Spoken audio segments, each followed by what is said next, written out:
Time with us. We are recording this session so that for those that can't be here, they'll be able to view it, because we do get a lot of Vincentians that want to see it after the fact. So if you have any issues with it, we just want to let you know that we are recording this session. Again, this is in the next in our series of virtual town halls that we actually started back in March of 2020, and we've been holding them almost once a quarter. So we appreciate your participation. We've also been taking your feedback to heart. And while you really liked what we've been doing, you did say, hey, give some time afterwards for Q&A. So while we'd like to cover a whole portfolio of topics, we did select a few. We curated a few that we thought would be important to you. We ask that you listen to these topics as we go through our presenters. If you have questions, please put those questions into the chat room. We will monitor that, and we pray that we have time, for Q&A afterwards. So let's get started. Again, my name's Jerry Veltri, Chief Mission Officer. I will be introducing each of the presenters as we go through. And I want to just start us off with a prayer. And let me bring up our presentation. Share.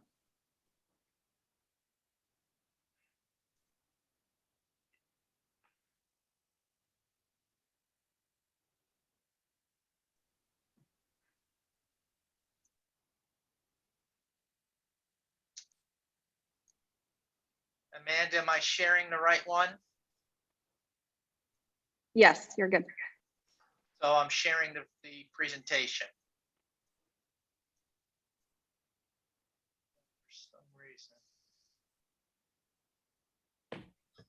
Okay. St. Vincent de Paul, your love of Christ and of the poor served as an inspiration to the Blessed Frederick Ozanam and the founders of the society that bears your name. We humbly ask for your intercession, that the Holy Spirit will give us the grace to put into practice your virtues in our daily life. May we approach problems with simplicity, with our intention focused on God. May we follow Jesus' example of humility by being meek and humble of heart.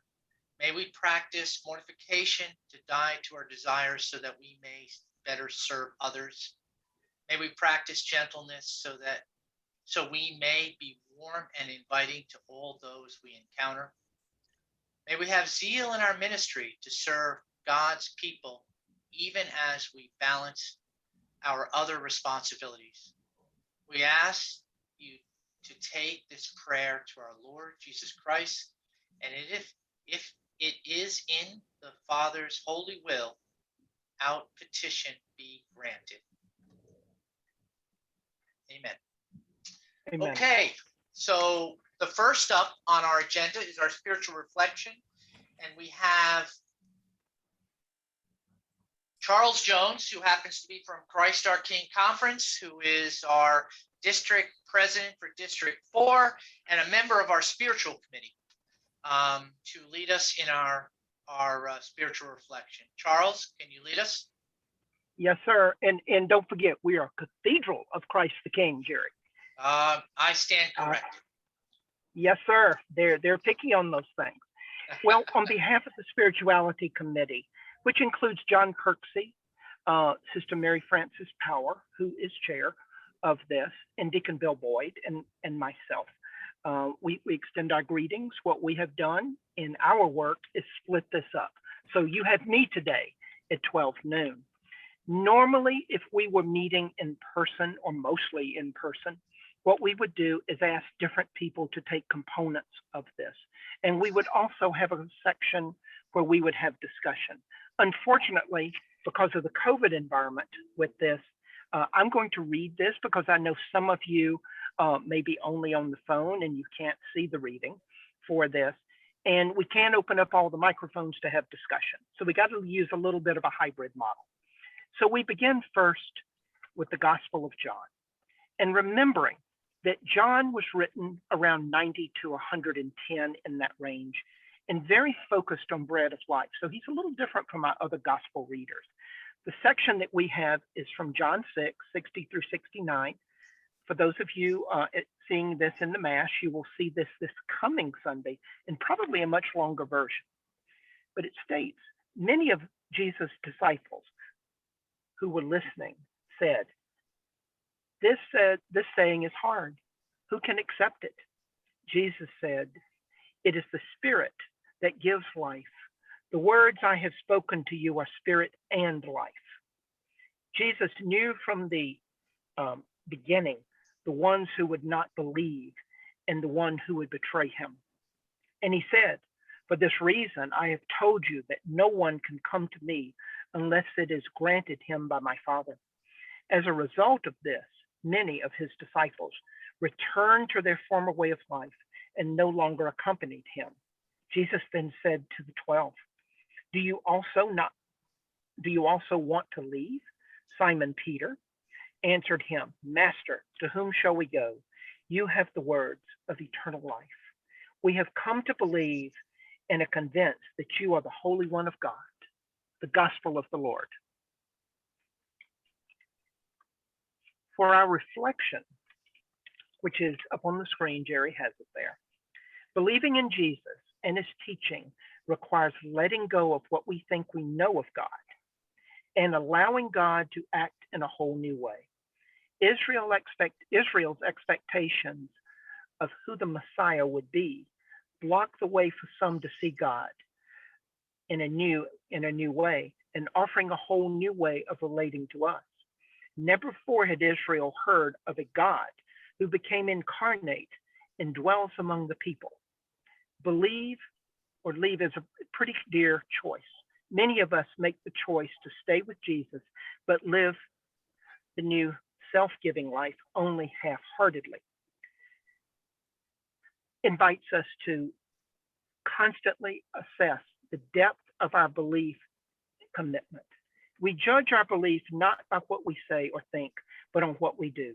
Self-giving always leads to new life, and this is why we are able to make the choice to stay with the Master. But we have come to know and believe that he has the words of eternal life. Our Vincentian meditation. In prayer, the emphasis must always be on the presence of the personal God, to whose word we must listen attentively as he speaks to us the good news of his love for us and for others.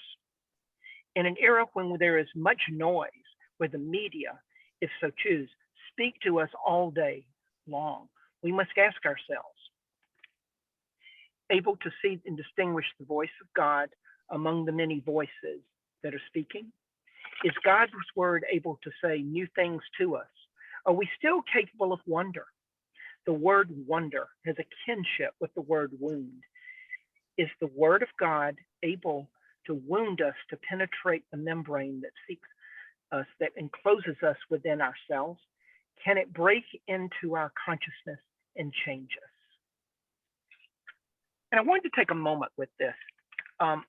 These three readings actually do blend together. And in the first reading, we have an interesting thing, and all of this directly applies to what we are as Vincentians. It speaks of this message, and Jesus knew in the gospel, some of those were going to go away, and they could not take that and live it out. And in our reflection, it speaks of doing things half-hearted, with this, and the need for self-giving. But let's flip that around for a moment with this. Let's look at what Vincent spirituality is. And I'm one who's guilty of this. When I first came into St. Vincent de Paul many years ago, I wanted to help others. Food pantry cases, those kind of things. And I did not realize at that time that St. Vincent de Paul is actually founded on the spirituality. And from that spirituality as that cornerstone, we build up then into the work we do with others, for this. So I think as we look at this, this is a reminder, with this, that we need to first start with God as the center, put that on for us, and then we go out and serve others. By doing so, we don't reflect on, hey, I'm doing this, I really feel good, about doing it. This is all about my ego as we go out and serve. We put on the message of this is what Jesus would do with others. We have wonderful examples of that. So focusing in as we put on this Vincent spirituality first, then we go out and reflect that to many of our clients, that we serve, for that. So I hope you'll think about that. And also, if you'll look at the documentation you all have, which is in the rule, you will find, as we have been trying to emphasize with our spirituality committee, the spirituality is the crux of everything we start with and everything we do. And you go back and you look at Rindu, you look at Osman, you look at all of their followers. The first thing they did, it was based on that spirituality. And then they went out and served. Because we can't discuss this, I leave you with a challenge for this as you return to your parishes, to your conferences with this. As you go forward, think of those things that might be obstructions to letting God into your life. Think of those things that need to be out of the way so we can all live out that Vincentian spirituality, with this. And also, as you go forward with this and you serve clients, remember that Christ is truly there and Christ is truly living, within you. So just meditate on that as we move forward. Thank you so much for your time. God bless. Jerry, back to you. Charles, thank you so much. Very thoughtful, very appreciative, and it comes from somebody who's very steep in the knowledge of being a Vincentian. Thank you, Charles. I'm still on the learning path, Jerry. We all are, right? Now I'd like to turn it over to Pat McNulty, our CEO, and his message to us. Well, thank you, Jerry, and thank you, Charles, for leading us off with that important reflection. So I appreciate spending a few minutes with all of you today, and thank you for taking time out of your schedules and calendars to be with us. It's been about a year for me, so I wanted to look back. Our fiscal year is coming to a close, and the end of September, and as we look back, it's been obviously a challenging and interesting year for all of us. When I first came here, my objective was to look and listen and learn, really take the first 90 days or so to get out and spend time with folks and try to understand more about what we do and how we do it, and did that. And obviously this year, again, was an atypical year since our model was challenged with COVID.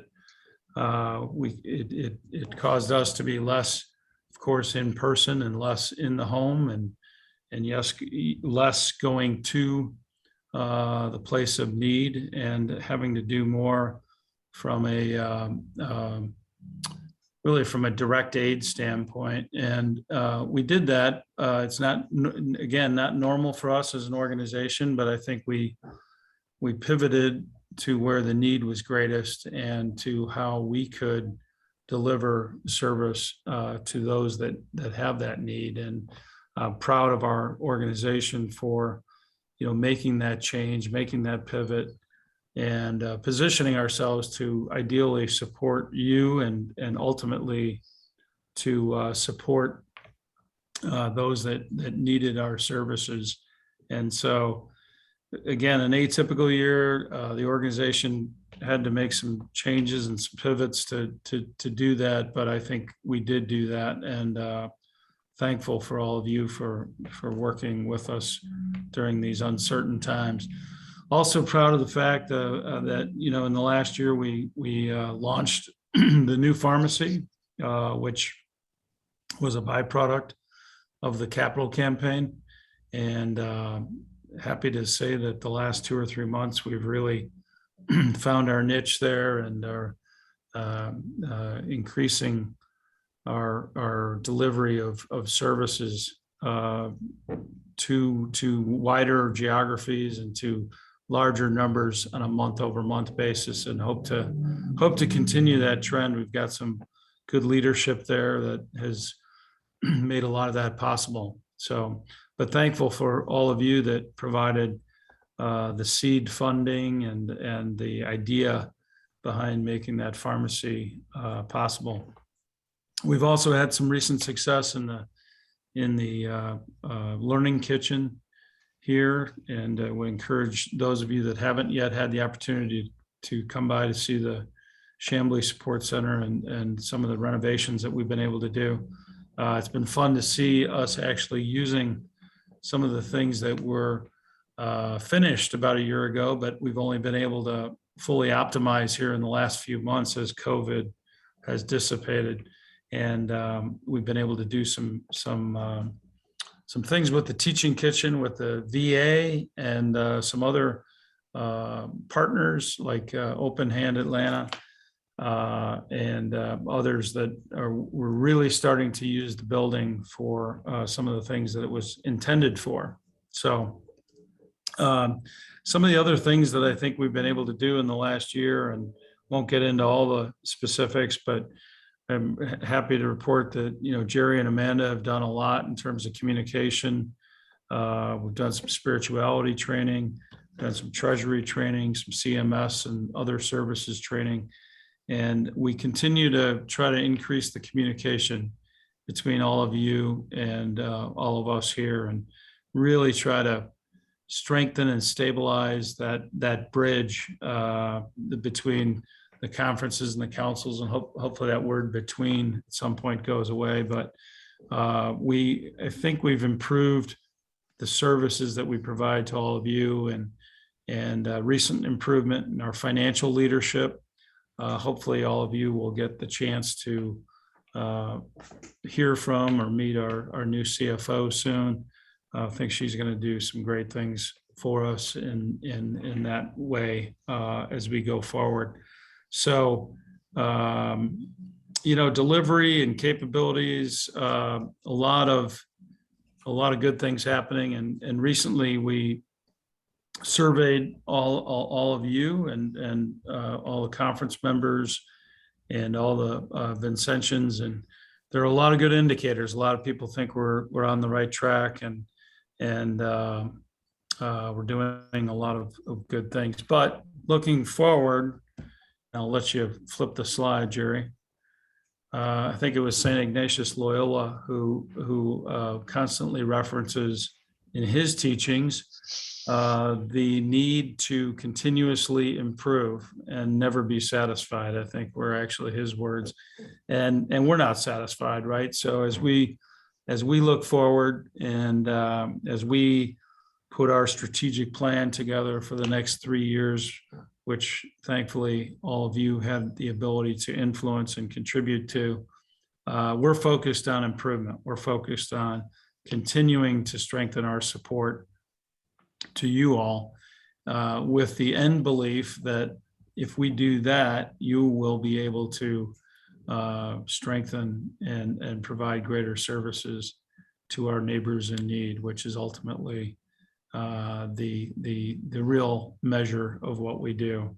So we look to improve our thrift store operations. I think a lot of people, question why, kind of leave us alone. We're doing fine there. Well, we have found that as we look at St. Vincent de Paul's throughout the country and in other places, that the places that have thriving thrift stores are therefore then able to take those improved revenues and earnings to push back into the services that we deliver. So that's exciting, right? It's not so exciting to talk about necessarily improving thrift store operations per se, but if we're able to do things like that, we're able to get more money back in the hands of you folks, who can then get it to the folks that ultimately need it. We're also looking at improving technology. I think Jerry probably will get into that in a little greater detail, if not on this call at a later date, but we're looking at continuing to try to improve our investments in technology, because that is clearly the way of the world, but it's also a way for us to optimize how we track and how we measure what we're doing, and again, ultimately improve services. We also know that we need to improve our branding and continue to improve our communications. I think the last 12 to 15 months has been a great start in improving our communications with things like this, and increased meetings or conference gatherings and district meetings, not just for the sake of having meetings, but hopefully for communicating and sharing ideas and concepts and best practices of things that work in other places, so that you don't have to continuously reinvent the wheel, but you'll be able to take ideas from others and make them more successful in your local area. So we're continuing to focus on growth and service excellence. That's really where we want to go moving forward. And we know it's a challenging environment as we go forward. You know, the variant is definitely out there and causes us to continuously on a day-by-day basis be fluid, be dynamic. We have to be we have to be flexible and know that things change on a day in, day out basis, week in, week out. You know, we weren't thrilled with the fact that we had to cancel or postpone our Evening for Hope. That's a gathering of Vincentians. It's a time to celebrate. As all of you know, friendship is a big part of who we are. It's not all about, you know, just program administration and raising money and delivering services. We're supposed to have, you know, friendship and prayer as part of what we do. And so that was not an easy decision, but it was one that I think was the right decision based on the facts that we had at the time. But I think it also shows that the world shifts quickly, and we've got to be flexible with as we go forward. So Jerry, as you flip to the last slide, I just want to thank all of you. I've had the opportunity now to get out to some district and conference meetings in the last couple of weeks. And the one thing that continues to amaze me is the incredible passion and dedication that all of you have. And I just want to thank you for your tireless efforts to provide hope and help to those in need, most in need. And we don't say thank you often enough, but know that we mean it, and know that we are full of gratitude for everything that you do. So thanks again for taking some time out of your calendars and schedules today to be with us. Appreciate it very much. Thanks, Jerry. Pat, thank you very much. Wow, it's been a year, huh? You're a quick learner, but I guess you're officially baptized into the Vincentian Society, huh? I'm still waiting for my anniversary card from you, Jerry. All right, well, I'll bring the pin over right after this meeting. Okay. All right, next up, we have Nicole Harris, our esteemed Chief Programs Officer, and she's been a constant fixture on our updates to you because it's very important we're delivering the right programs out to support our conferences. So, Nicole, do you want to give us a quick update on all the things happening in the world of programs? Absolutely. I'll be as quick as I can. And please know if you have any questions, put them in the chat, email me, or you can ask me at the end. Again, I am Nicole Harris. I'm going to give you guys updates on the pharmacy, the teaching kitchen, workforce development, and the pantries. So I'll start first with the pharmacy. And as you all know, it's a new initiative that we have embarked on. So it's a learning opportunity. But I can happily say that as of last month, we were sending out up to 400 prescriptions. The actual number is 398. But since having Dr. Sam come on board, we have seen a huge growth. And on average, those clients are receiving anywhere from 5 to 8 prescriptions. So she's doing a lot in there. Elizabeth Langston at the front always tells me that the clients absolutely enjoy receiving the medication. I've had the ability to see a couple of clients come in and witness their reaction. So I think it's great to have, and I want to encourage the conferences to utilize the pharmacy as much as possible.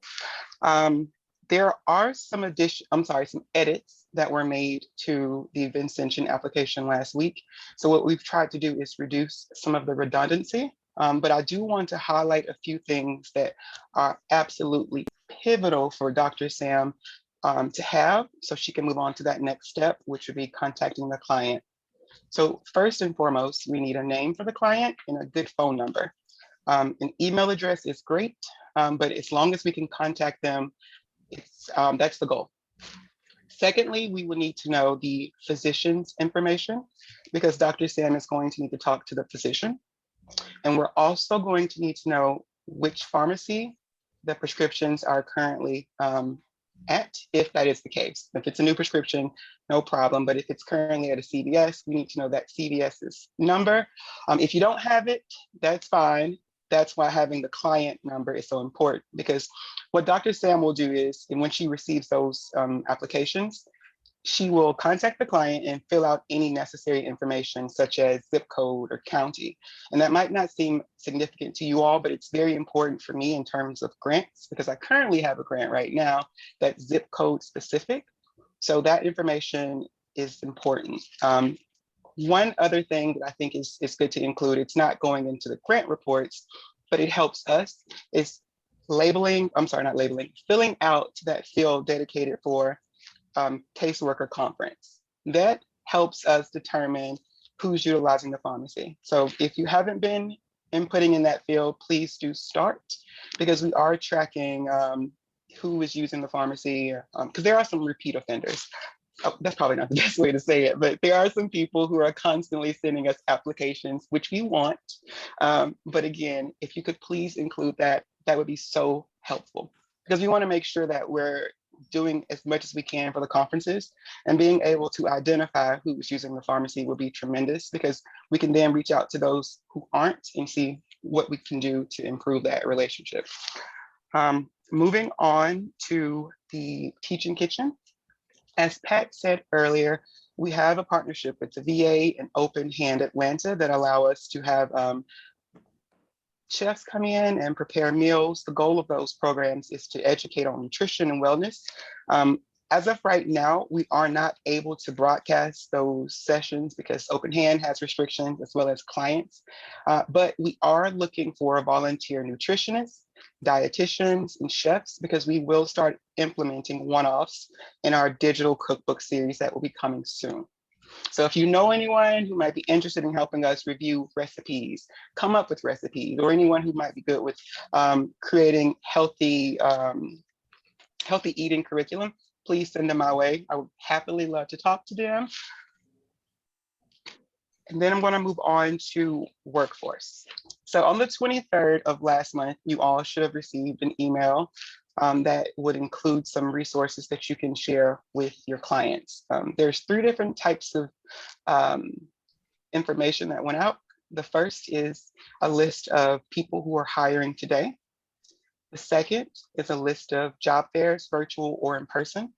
And the third is a list of training and other opportunities that are provided to those individuals who might want to increase their skill set or change fields. That information will be updated weekly. Amanda does that for me, and I believe, if I'm not misspeaking, you all will be notified when that list is updated. But again, it's updated weekly. Food pantries. Here at Chambly, we have started seeing clients on Saturdays. So if there's any conference that would like to refer clients to us to have them do a Saturday appointment, and right now those are taking place on the 3rd Saturday of each month, we would happily love to add them to our roster of clients, and you can send that information to Elizabeth Langston. We're also asking that if there are any conferences near Lakewood that have clients that could benefit from food, please send them our way. And that pantry opportunity takes place every Monday and Thursday. And I think that's it, Jerry. I mean, most of the stuff is just pretty high level. Kind of wanted to save the latter portion for questions. But yeah, that's me, Jerry, in a nutshell.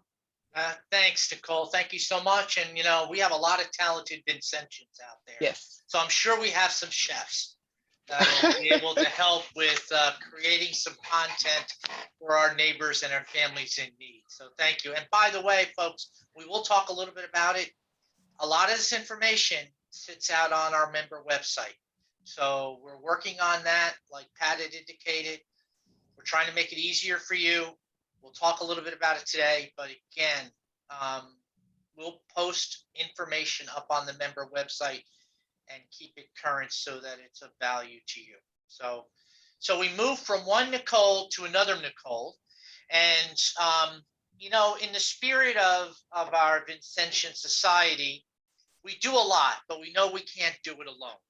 So we always look for partners, and there's no better partner in helping those families in need than Catholic Charities. So I asked for Nicole to come and talk to us a little bit about what Catholic Charities does, and talk about potentially how we work with them in providing a holistic support system for those families that we want to serve. So, Nicole, are you there? I'm here. Awesome. Let me flip to the next chart. And should I go to the next one? Yeah, you can go to the next slide, and then I'll just let you know from there, because I know we have a little different presentation kind of embedded in here. Gotcha. So as Jerry mentioned, my name is Nicole. I work at Catholic Charities Atlanta, or CCA. I'm a case manager that supervises our public benefits program and our information and referrals program in the family stabilization program. So there's a lot of different little branches and routes that we take there. But I really, like Jerry said, wanted to talk about the clients that we serve, the services we provide, and how we can best partner as organizations to serve the clients that we have in need. So starting with the mission of CCA, it really is to provide transformative services to families so that they're able to become self-sufficient. And the services that we offer all tied to our mission, in that those services are all tied to professional development and skill building, which I'll touch base on momentarily. If you could switch to the next slide, Jerry. So this slide just gives a general idea of the demographics of the clients that we typically serve at CCA. So as you can see, the majority of our clients are female, and they reside generally in DeKalb and Gwinnett County, but we do serve clients all within the Archdiocese of Atlanta, generally the 13 Metro Atlanta counties. We also serve the majority of clients aged 25 to 44. And when we look at race and ethnicity, this infographic is a little bit disaggregated, but generally what these stats kind of show you is the diversity of the clients that we serve across the whole agency of CCA. And then on the next slide, like our clients, the staff that we have and the volunteers that we have are also very diverse. And I think the most notable piece on this page is that multilingual and bilingual statistic that we have. That percent really shows that we're able to provide our clients with culturally competent care. So, we're able to speak the language that the clients are speaking, whether they're coming from another country or another area of the United States. And beyond that as well, we really have a significant number of volunteers that help us throughout the year, either in maybe a one-off situation like our Christmas Connections event, or even on a daily basis in our offices throughout the different programs. And they do the same work that our staff do a lot of the time. They support the clients, the staff, and the mission of CCA.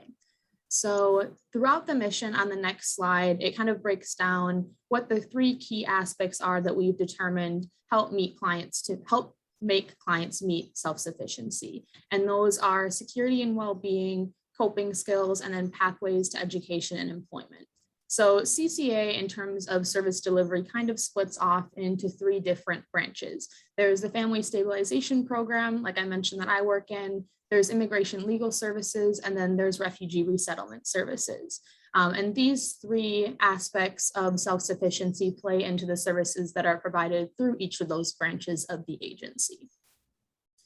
So on the next slide, it goes into a little bit more in-depth about the services that we offer throughout those different branches that you might most refer clients to CCA for. So I'll start at the bottom, just starting with ESL, that's English as a Second Language classes. They're free classes for the community, and they kind of start at different levels. So there's beginner all the way up to advanced, and they can help any client who speaks any language learn English. And then citizenship classes are also tied to that program as well, and those are free of charge also. Our public benefits team helps with SNAP and food stamp delivery, as well as Medicaid, Medicare, TANF, which is temporary assistance for needy families, WIC for women, infants, and children assistance. And then a new pilot that we're working on right now is through Sano Health. And what it does is help provide access to a smartphone, unlimited text, unlimited data, unlimited calling for a full year. And then beyond that year, the client actually gets to keep that phone. And I know for at least the clients we serve, we see a lot of the time that clients are changing their phone numbers often. And so if you're seeing that that is something that your clients are facing, please send them our way. We're happy to get them connected with that pilot and then walk through that application process with them. For immigration legal services, those are all immigration related cases. We don't do any criminal cases at all there. It focuses on family petitions, detention orientation, permanent residency, citizenship, really a large scope. For veterans assistance, we do provide financial assistance to our veterans. We are currently doing a research project on that with the Lab for Economic Opportunity. And we also do provide assistance with housing for homeless veterans, helping them find affordable housing, working on budgeting, and then also general case management. So increasing access to resources in the community, increasing access to employment or income to help them best meet their needs moving forward. For mental health counseling, we provide a very vast array of services for therapy, whether it's individual counseling or family counseling. For young children, we provide play therapy, family therapy, and then trauma therapy as well for victims of crime that come in through our immigration team, or even violence against women that act as well. And then that coping skills text box, I'll just talk about in just a moment. And then for financial literacy, that's primarily through our housing counseling program, which are HUD certified housing counselors. They provide financial coaching and rental counseling, as well as foreclosure intervention. They do home buying seminars, credit repair, budgeting, a whole bunch of different services that they are able to gain access to because they are certified by HUD. And then finally, information and referral. One of the other programs I mentioned that I work closely with helps clients to gain access to resources either within CCA or within the community, which is where we largely lean on our partners.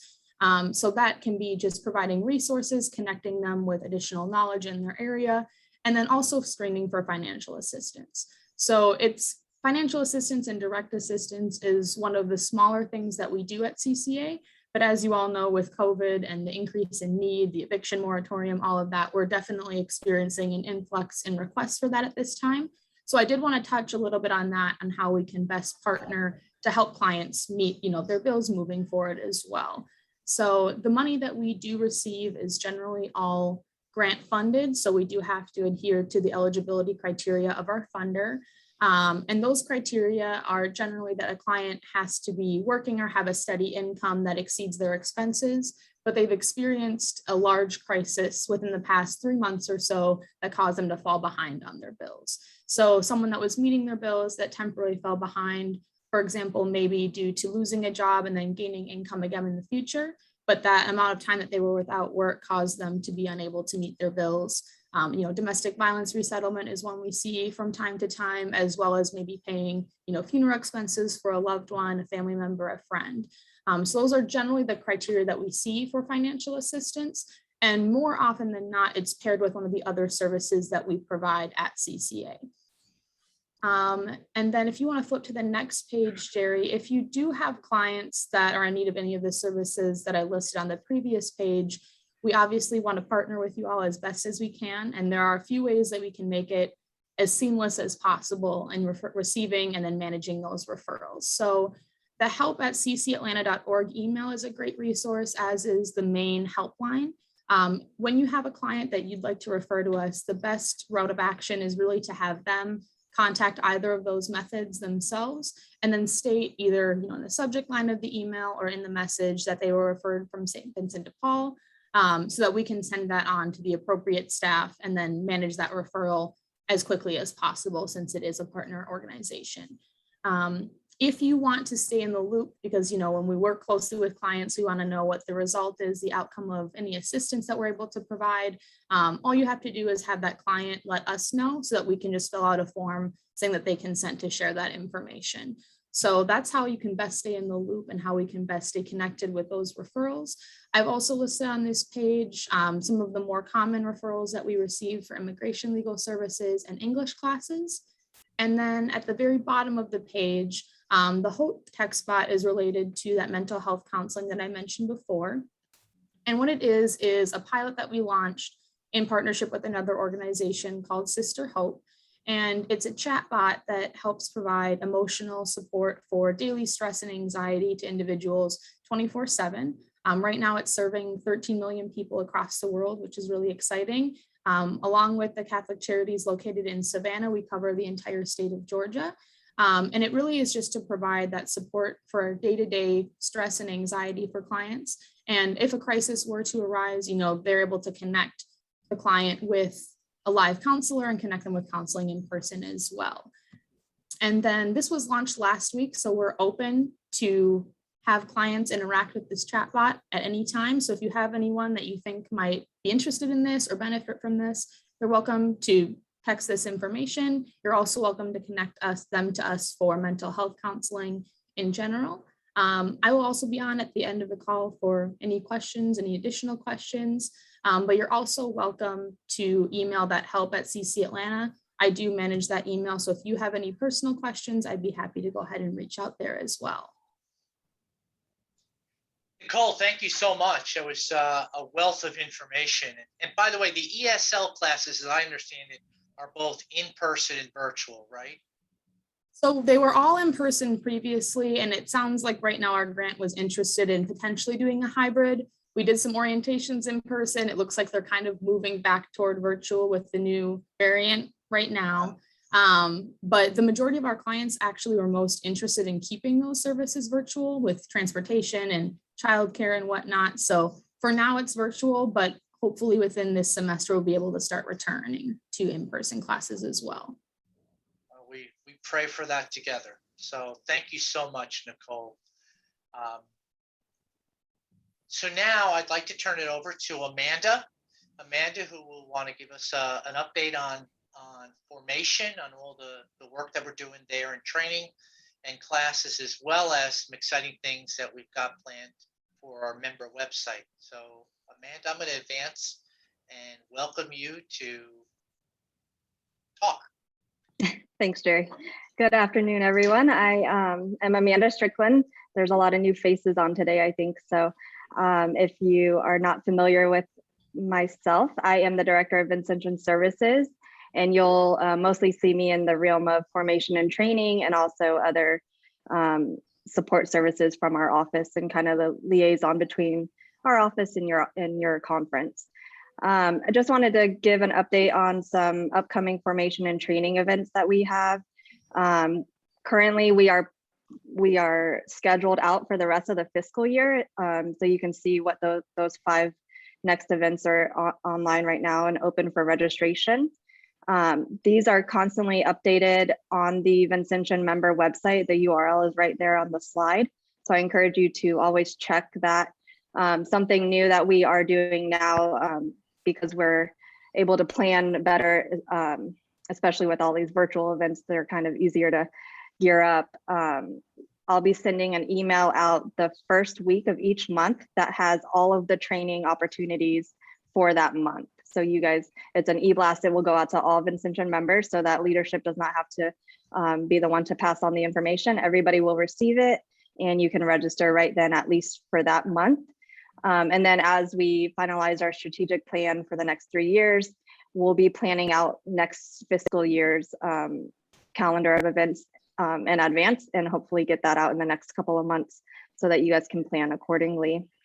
Like I said, we're still doing virtual events right now. So I encourage you to join us if you can.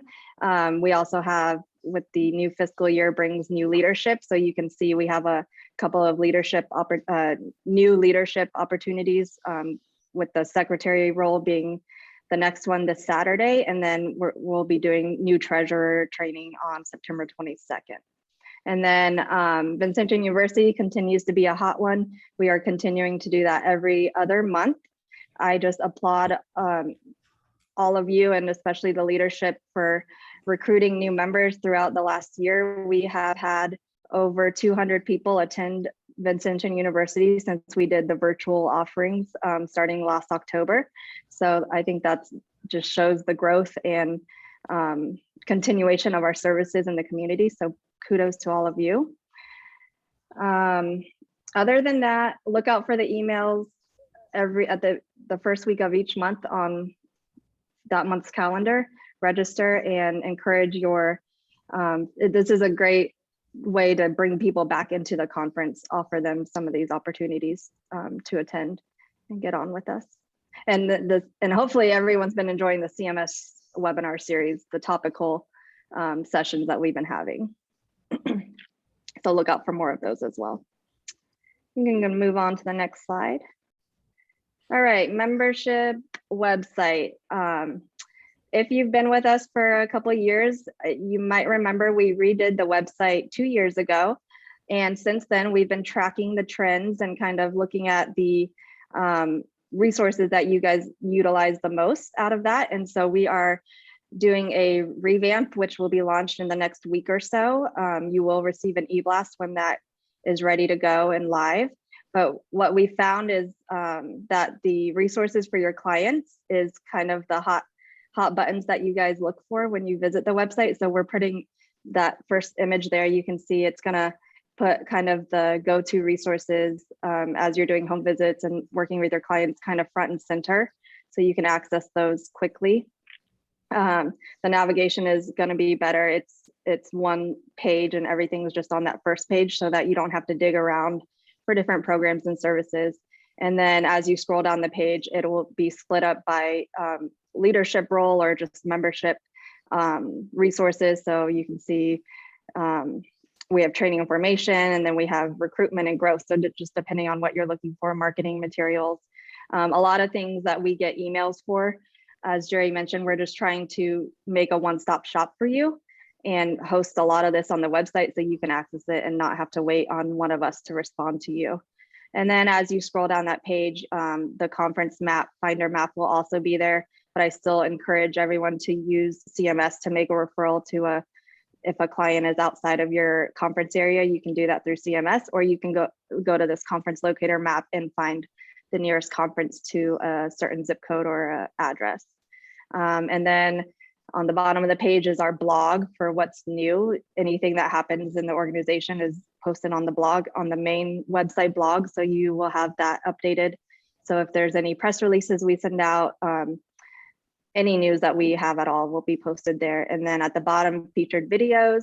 And at the very bottom, we have a new area for your contacts. And so you have the kind of the people who you would interact with most at our office, their contact information will be on that main homepage for you, easily accessible. So there's the URL there. I encourage you to visit it once we send the email out that it is live, and I welcome your feedback on it. You also might have, if you're on the National Council's mailing list, they also redid their member website and launched it today. So if you visit that one, it has great spirituality resources and things. So check them out. I'll also be kind of piggybacking off anything that I see that they did great and incorporating it into our member website. But please share your feedback with me. If you need something that you don't see up there, I would love to know. And because if you need it, I'm sure other caseworkers need it as well. So that's what I've got, Jerry. Amanda, thank you so much. And like Amanda said, this is an evolutionary process. I mean, we're trying to make our member website a vital tool for you in helping those in need. And so please give us feedback. Help us understand how we can help you better serve those that you serve. And then the last thing is on the Vincentian University, I've got to throw that advertisement out there. We have been getting, good feedback on it. I think it's because we allow you to bring, it's in the evening, and we allow you to bring your beverage and snack of choice to the session, but it's been very good. It is interactive. And again, please get the word out to anybody that's new to our society. We make it enlightening, entertaining, enjoyable, and welcoming to our society. So please do that. Amanda, thank you. Thank So you. next, I want to move over, and as always, we'd like to highlight what's going out in our conferences. And so we have the esteemed honor to have Dennis Morgan, who is going to tell us about what he does, and Dennis is the district president for District 8, which is Mountain East, I believe. So he's way out there and doing a lot of great work. And he particularly is a member of Sacred Heart, and they're doing a lot of work around food insecurity. So Dennis, are you there? Can you? I am. And I'll advance the slide. All Okay. right. Well, thank you, Jerry. Thank you for inviting me and allowing me to share what I consider to be a best practice here at the Sacred Heart of Jesus Conference. As you can see, I consider us to be a retirement community on Lake Hartwell. We're about 4 miles from the South Carolina border. As you can imagine, with being a retirement community, our demographics are rather aged. Matter of fact, the first time we went to Mass there, I told my wife I thought we were at a Kane convention meeting. But it's about 60% Caucasian. We've got a pretty good Hispanic community and a very robust Vietnamese community. Our conference, I consider for a small parish, I consider our conference to be pretty large and really robust.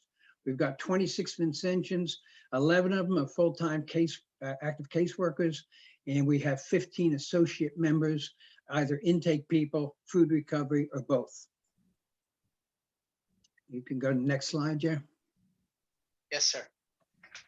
About 2.5 years ago, the University of Georgia partnered really with Hart County on their Archway program. And I don't know if you guys are familiar with it, but I know at least the group that we worked with, they work with rural towns in trying to develop their programs towards growth and things like that. So they had several initiatives going on, and one of which was the Poverty Task Team. And they reached out to the leaders of the ministries in Hart County. And as president of the St. Vincent Paul Sacred Heart Conference, they asked me, among others, if I would participate on a poverty task team. I was happy to do so. And we had a couple meetings and we broke into like sub-task teams. And I chose to participate on the food insecurity team. There were others, employment, education, and a bunch of them, but I had seen the need here. And my sister has been involved in a food insecurity team just outside of Charlotte. So I thought I would be best served and most helpful on that one. We do have a pretty severe food insecurity issue here in Hartwell. About 15% of our residents are food insecure. They don't know where their next meal's coming from. I think close to 75% of our students are either receive discounted or free or on the discounted free lunch program. So I thought that would be a good one to try to address. So in November of 2018, we formed a food recovery program. It was actually, initially it was 3 of us on the committee. One got transferred, one got promoted, and that left me on the committee. So that's sort of how it evolved to the St. Vincent de Paul initiative. I did it under the auspice of St. Vincent de Paul, and we've been running it for 2.5 years since then. So we work in a couple ways. We've got 2 like specialties. I started reaching to the public schools, and I went way up the channel there, but then some politics got involved and I wasn't successful there. I reached out to Ingalls and I reached out to Walmart, 2 big chains here for their food. They do things on a national basis. So there was a lot of administrative red tape and stuff. So I decided to try something a little bit more manageable. We have a grocery here that's a franchise, and it's called Quality Foods. The owner of really all 6 of them in the area, which goes into South Carolina and a couple towns nearby, is a minister. I heard good things about him, so I asked to meet with him, and I met with him, his district manager, and the manager of the local store, and we really entered into a partnership. They were immediately welcome to the idea. Basically, what we do is we take otherwise edible food that would go to waste. They donate it to us, and we distribute it to our neighbors in need in the community. So basically, we get food from Quality Foods. Since then, we've had Rose Acres, Little Caesars, Heart Partners, and Shankbone Farms join us as donors. So we're really on a weekly basis. On Wednesdays, we're getting food from 5 sources. And then we distribute that food every Wednesday to one of 6 ministries. We've got the Hart County Food Pantry, Heart Haven, which is a center for abused women, Cornerstone Baptist Church, and a couple others. And so we distribute food to them on a rotating basis. I have volunteers at each of those places. And then we also, about a year or so ago, Little Caesars heard about what we were doing. And they asked if we would be interested in getting their leftovers pizzas. They have a unique model. They pre-cook them, and then they put them under a heat lamp, and they can keep them there for 4 hours, and they keep them in a cooler for 5 days, but then they have to throw them out. So he was throwing out a lot of pizzas, didn't want to do it anymore, heard about our food recovery program and asked if we would be interested. And I said, absolutely. So we've participate with them. The first time I went to get some, I had no idea what to expect. He gave me 42 pizzas. So I realized then I had to set up a more robust distribution channel. So I reached out to the Hart Housing Authority director here, and they have numerous complexes. So now we get pizzas on Saturdays and Wednesdays, and we distribute them to 3 different Hart Housing complexes. We've recently added the Brookdale Senior Living.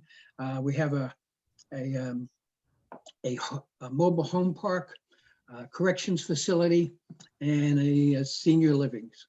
So we've got 5 different channels that allow us, and I have a volunteer at each of the complexes and all these places. So on Wednesdays and Saturdays, we get pizzas and we take them to those locations. We've got 5 teams. I have 5 teams that help me with this on a rotating basis. So there's 3 Vincentians on each team, and they take a month at a time. And Saturdays and Wednesdays, they spend a couple hours, really about an hour a day.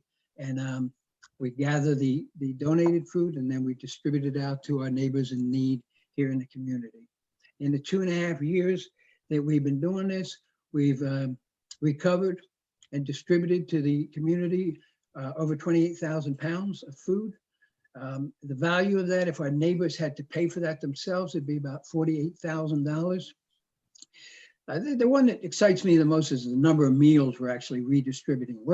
We're getting back out to the community about 30,000, in excess of 30,000 meals over the last 2.5 years. And then you can see the minutes that my teams put in and the miles that we put in. It's a great initiative. If you actually take that pounds number and you extrapolate that, it takes about 15 pounds of food to feed a family of 4. So with that number, given what we've done, that is the equivalent of about 1,900 families, which equates to 7,600 neighbors in need that we've been able to help with this food recovery program. So that's it. We're pretty pleased with it. We're excited. The community loves it. Matter of fact, our team was selected as a 2020 Hart County Community Partner last year, based pretty much on this initiative. So that's it in a nutshell. I'll be here at the end to answer any questions. And again, thank you, Jerry, for letting me share this best practice. Well, the thanks go to you, Dennis, and your folks at Sacred Heart. Again, you took a special works, you saw a need to fulfill in the community, and you also developed a network of local agencies to work with. I think that is a great model, and hopefully one that others can learn from. So, Dennis, thank you so much. And I'm enticed by your retirement community. So save a space for me. I think I'm ready soon. Come on up. All right. So next is I am going to give you a quick update on CMS. I know everyone knows and loves our case management tool. And, I've been here for 18 months, and it doesn't, a week doesn't go by when somebody calls up and says, hey, what can I get CMS on an iPad? Or what can I get them on a Chromebook? Well, the good news, it's coming. We actually have the solution that we are testing out and running through, because it is a big deal.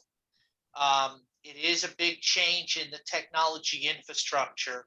And so we want to be very mindful, and we want to make sure that when it goes out there, that you can use it, and use it in a robust manner. And so I would say that right now it's a small group of folks who are evaluating it. Everything's looking great. The next step is we're going to be piloting it with a couple different conferences and particular users within those conferences. So we're selecting those now. And what we're looking for is people that will be actively using it from an iPad standpoint, from a Chromebook standpoint, from a tablet standpoint, as well as Mac OS and Windows. And so we'll be working on that, but we're all excited about it. And again, we only got it a couple days ago. So our initial point of view and looking at it is everything is looking good. Our intent is to get this rolled out after we close the fiscal year. And because I know you guys are going to be busy closing all your cases and putting in all your volunteer hours, right? I mean, get the word out. We need all those cases closed before we close our year end, so that we can accurately describe all the good work that you're doing out there in the field. So I wanted to cover a couple things. One is that Amanda had alluded to it. We started kicking off an advanced topics lunch and learn series. We felt it was important to really evangelize and tell you about all the good functionality that CMS has. And by doing that is to have a little discussion, a little show and tell, and to basically open your eyes to different things that can be done with CMS. And so we've had a couple sessions already, one on holiday programs, one on client data merge. Our next one is going to be on annual report. And then you can see that we have a whole series of topics to help you, again, better use the solution. Now, we're also working on, for those that are new to the society that need to use CMS, we are re-looking at all the training that we have out there, trying to make it, number one, more consumable to you, more bite-sized, easier to understand and utilize, so that when you bring somebody on board, that they can understand how to utilize the tool and see it as a help and not a hindrance. And then the next is what we're going to be working on down the road, and hopefully in the not too distant future, is we feel it's very important for us to start building a whole CMS community, and not only with tools and forums and using our member website, but also developing a network of what I would consider experienced users who can then help others. And that's the only way we're going to make this easier for our folks to utilize. So that's our game plan with CMS. Again, tell you, I know you're going to be busy out there. You're closing your cases for year end, which is September 30th. And please, please, please put in your volunteer hours. It's very important for us to capture, like Dennis just showed us, how the volunteer hours that our Vincentians have put into the Food Network. I'm sure Dennis is entering those into CMS so that we, as a total St. Vincent de Paul, Georgia, can represent all the good work that's being done out there throughout the state. So I'm going to leave it there, and I am now going to transition over to our Q&A, and we have a bunch of time, and it looks like Amanda, we have about 17 entries into our chat. I imagine some of them are questions. So I'm going to turn it over to Amanda to help us with this. And I think, Amanda, I should probably just stop sharing and leave it so that everybody can see each other. What do you think? Yeah, I think that's nice. And so this is open Q&A, so we do invite you to come off of mute after I do the guided questions. But some of them, we'll start with Nicole at Catholic Charities. Nicole, John Kirksey asked, what is the CCA service area? Specifically, he's out in Blairsville, so. And I tried to answer in the chat. I wasn't sure if I was supposed to, but the service area for financial assistance is really where that 13 Metro Atlanta counties come in. Outside of that, for almost every other service we offer, it does just serve the entire Archdiocese of Atlanta, so those rural counties included. So the 13 Metro Atlanta counties, again, specifically for the funding we receive most, I guess, stably. And then from time to time, we do have funding also for North Georgia counties, and then also a little bit south of Atlanta as well. Okay, thank you. And I see you answered Mike's question about legal services for housing issues. And I'll just pause right there. If everybody probably read Nicole's response already, but Mike or John, if you guys want to come off mute and follow up to her answers at all, feel free. She answered my question. Thank you very much. And I know I'll be referring some people your way. Yes, this is great. I'll also be, we'll be sharing their services and the referral process or contacts in the next newsletter as well. Let's see, a lot of thank you. Thank you for a lot of things. So we thank you all. I'm glad all of our resources are helpful. Thank you, Dennis. Let's see.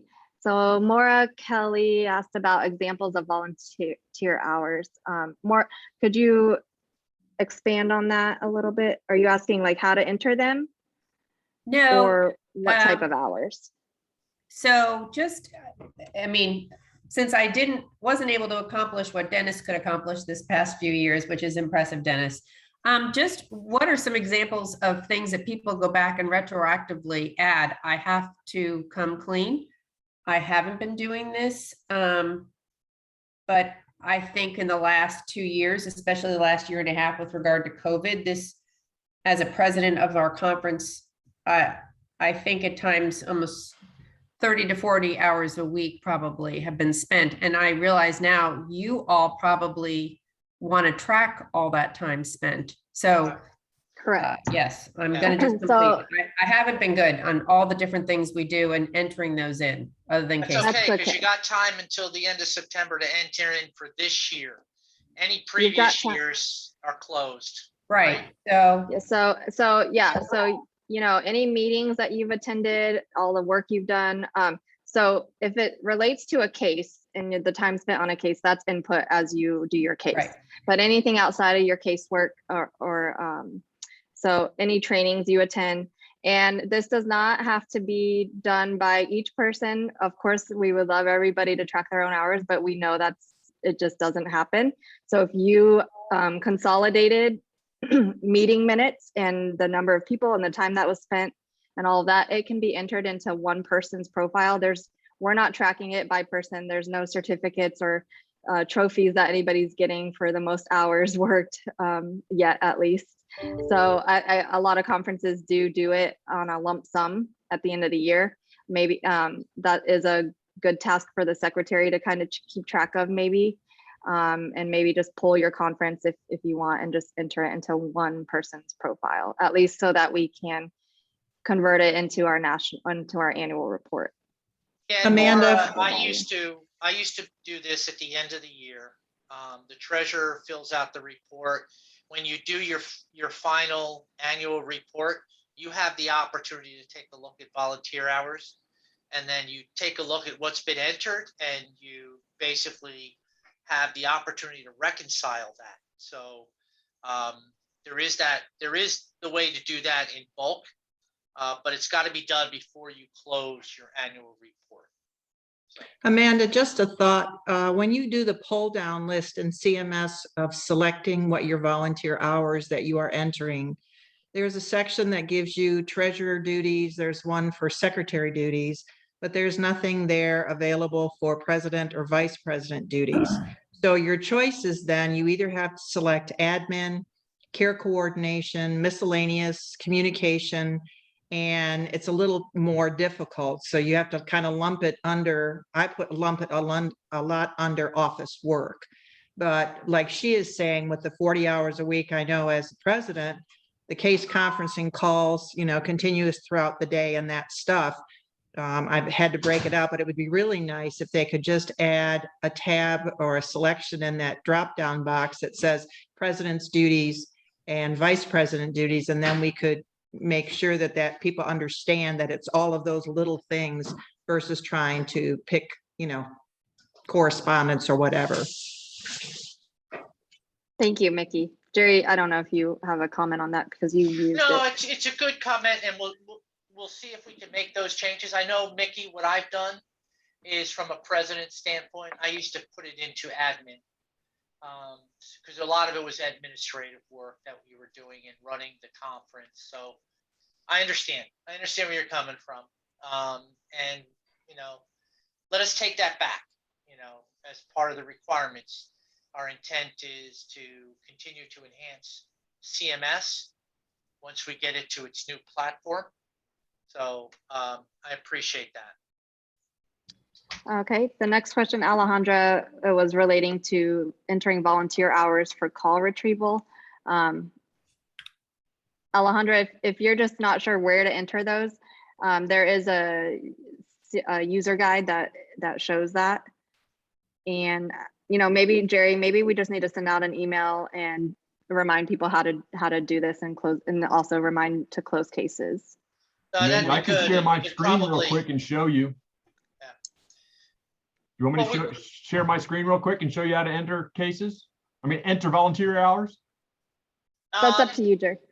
No, Mike, I'll tell you what, Okay. because I'll tell you, let's talk through this because we're gonna have a lunch and learn on the annual report. Got it. So I think what we'll do is we'll include that as a segment, not just the financial closing, but also volunteer hours and probably give some guidance. So let me get with you on that, Mike, because I think it is important. And I think you're right, Amanda. We need to again, our intent is to get as much communication out as possible. We don't get everything out, but we try. So I appreciate it. Thanks, Mike. Let me just jump to the last two CMS comments there. Recently having issues inputting Thanksgiving and Christmas program referrals. Amy, I'm not aware of a problem, so we will check on that and get back to you. I've been trying to add it since that lunch and learn. That has been a great feature. And I noticed yesterday that when we were putting cases into CMS, it was when we would select those Vincentian programs, I get a pop-up that wants me to, it's not available, and closed out CMS, opened it back up, tried it yesterday and again today, and there's no access to it for me. And we did our audit last night, and another member was having problems with hers. So just a heads up, and I was wondering. Thank you. Thank you. And then Linda Mesco said, if a case is not closed, the hours are not calculated in the totals. And I believe that is correct. You have to close the case for it to populate any reporting. Or I believe the financial assistance, if you provided financial assistance. Correct. If you don't close the case if we take it on the monthly basis, but for year end, if the case is left open, it doesn't get included. Yeah. In your yearly total. That's correct. Okay, Mickey's question says, a few minutes to discuss some very challenging immigration issues related to members and donation sources. So let us hear it, Mickey. We have a very close, friendly group that's pretty honest about how they feel about things and share things very nicely. And we've got a whole lot of homeless issues up here in Forsyth County, like everyone else is experiencing. And, there's little guidelines that we have. We don't help necessarily single people as much as we do those with families, et cetera. So we've noticed an increase, very heavy increase in our Hispanic undocumented population, where the other charities are not servicing because they do not have the paperwork, and according to their boards or whatever, they're not considered legal, so they don't help.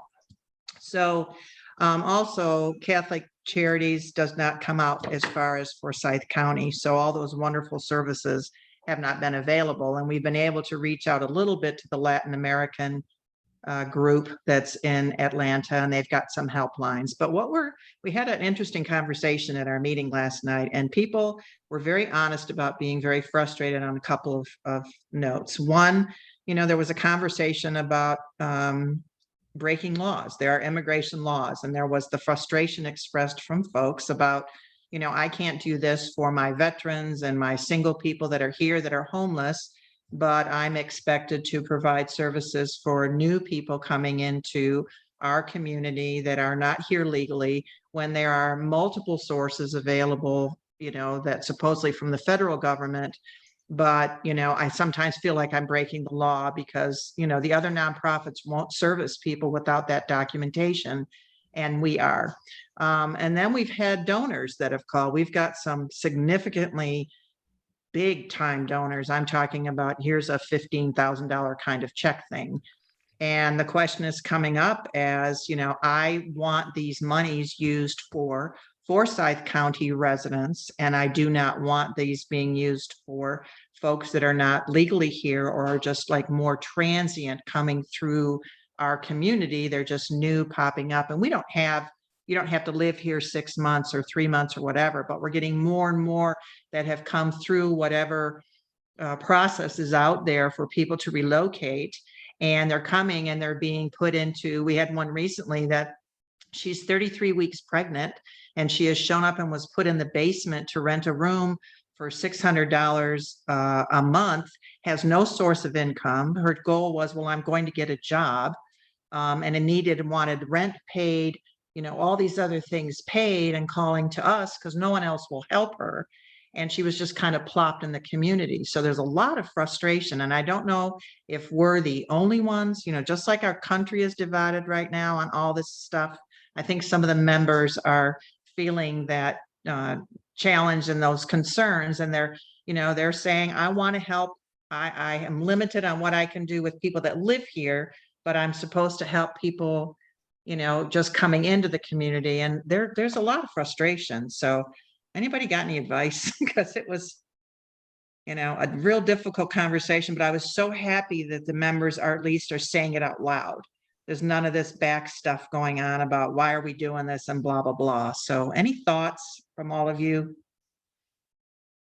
Muriel, Mickey, can I ask you a question? When you say Yeah. you can't help veterans and you can't help, is it because of particular grants that you get? I mean, We don't have any grants. We are a very well donated conference.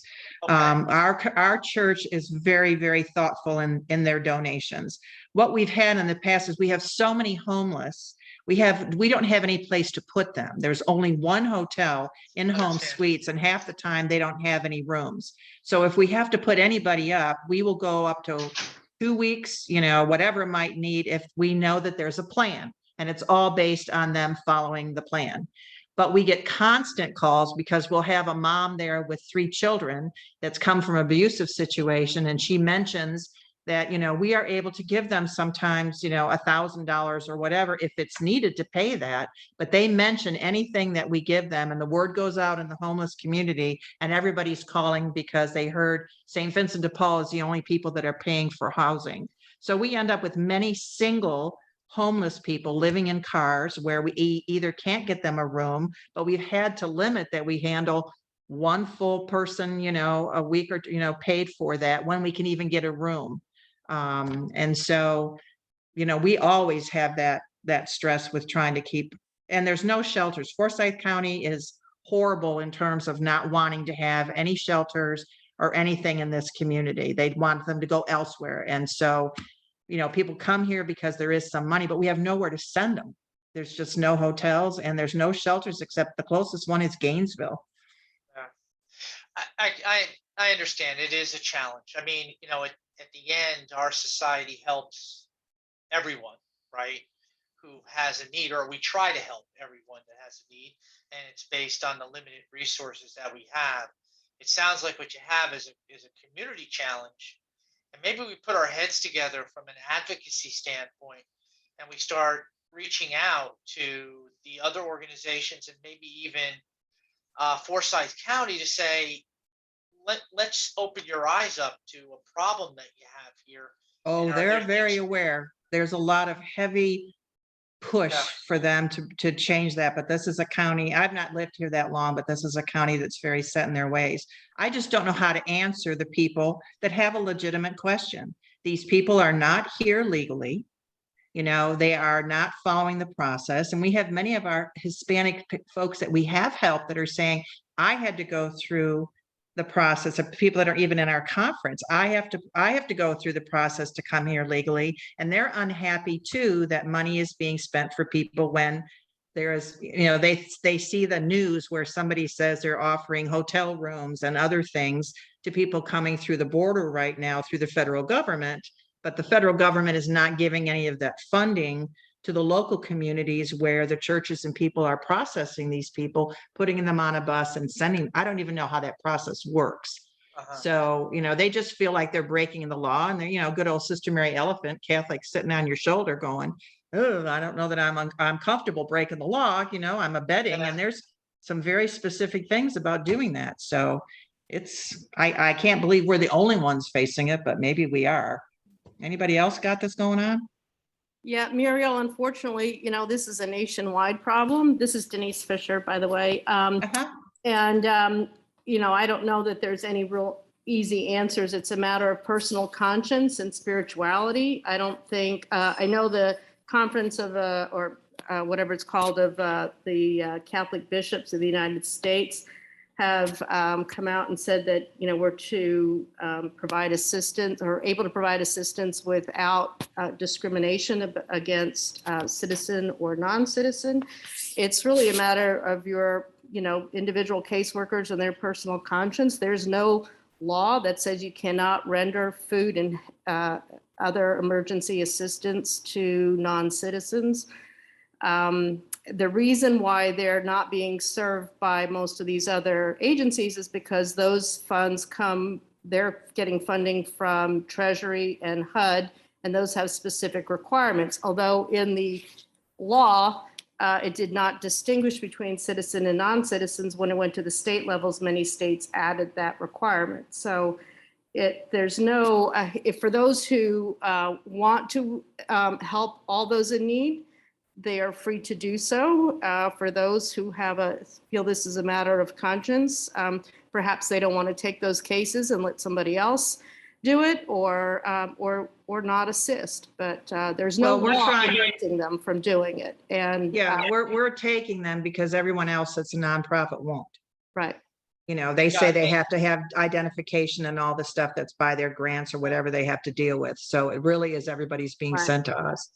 Well, and again, bless you for doing that. Again, getting back to our core, which is really trying to understand the family situation. That's how we determine it. So it's on a case by case basis. That's kind of where we're at right now, because, you know, if it's a single person that's here and there's someone else with the family, they're just not going to get what may be available. Right. You know, that's and all we what? can do if there's children. We're more and- concerned about the children. If there's children involved, there is no question. Absolutely no question of what anybody's doing, but you know, it's just, you know, okay. there's no definitive rule book here on, you know. Okay. Well, someone asked me, you know, what does St. Vincent de Paul of Georgia feel about this? And in terms of, again, you know, one of our specific guidelines is to help residents here. And we have a question, of course, on CMS that says, how long have you been here?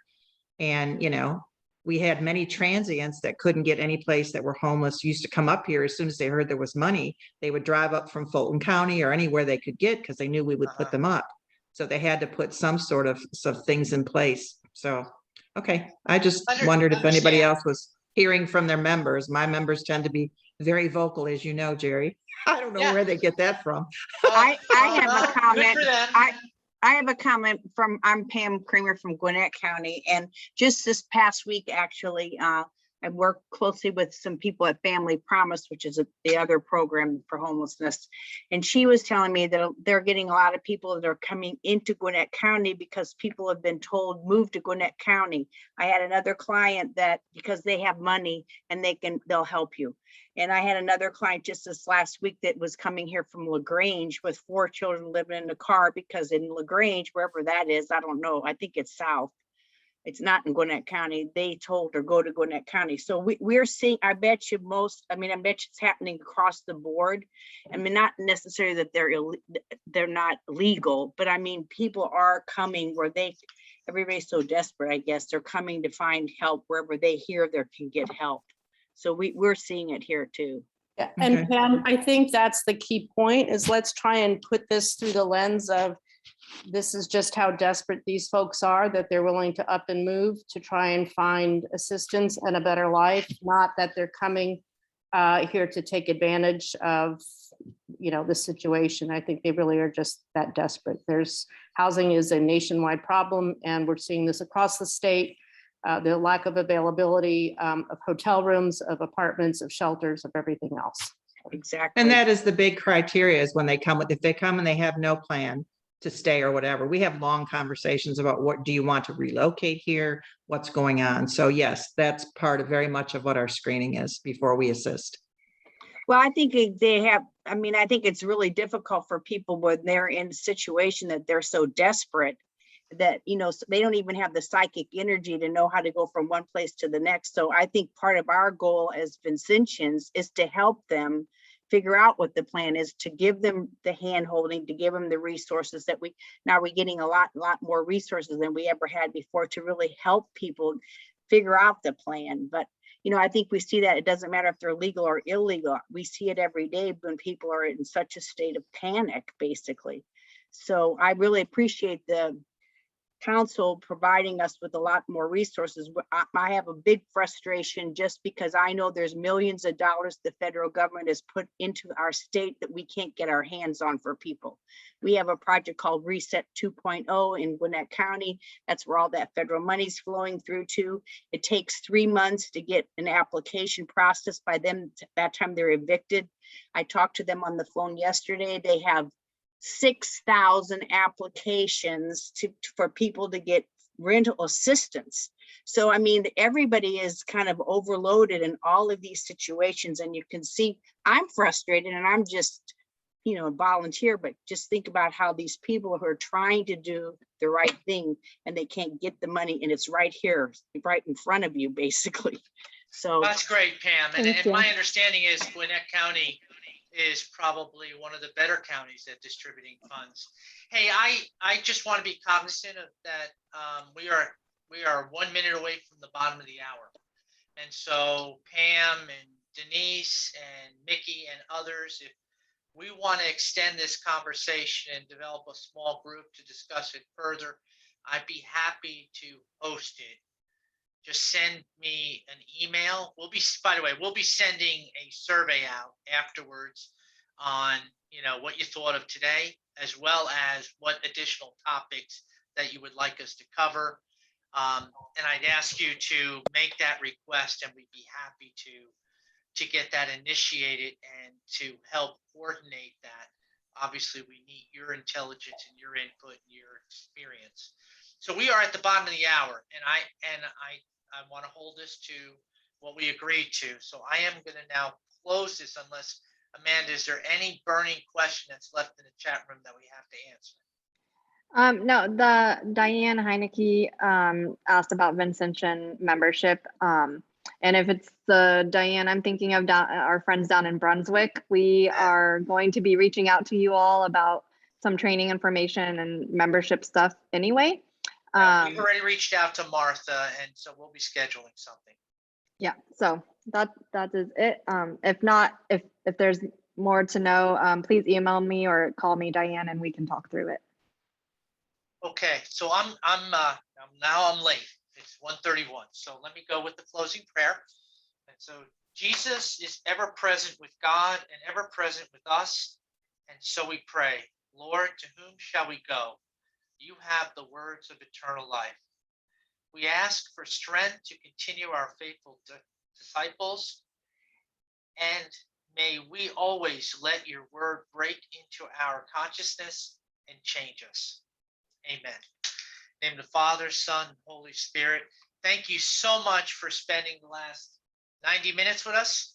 And again, if you thought this was very helpful, for those people that haven't, please send them an email, because we're back on at 6 o'clock tonight. And we're going to do this one more time. All right. Thank you. God bless. Have a great day. Great job. Thanks.